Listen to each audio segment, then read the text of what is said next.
Eurofighter Typhoon or Dassault Rafale? Which jet dominates the skies? The Eurofighter Typhoon is Europe's agile air superiority fighter, with insane maneuverability.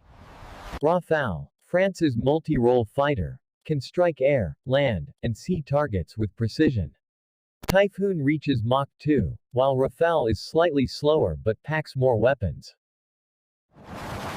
Typhoon excels in dogfights. Rafale dominates multi-role missions, both lethal in their domain.